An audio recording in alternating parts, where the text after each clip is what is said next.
ब्रह्ममुरारिसुरार्चितलिङ्गं निर्मलभासितशोभितलिङ्गम् जन्मजदुःखविनाशकलिङ्गं तत्प्रणमामि सदा शिवलिङ्गम्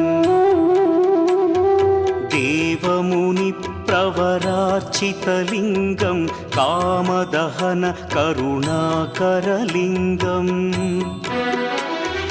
रावणदर्पविनाशकलिङ्गं तत्प्रणमामि सदा शिवलिङ्गम्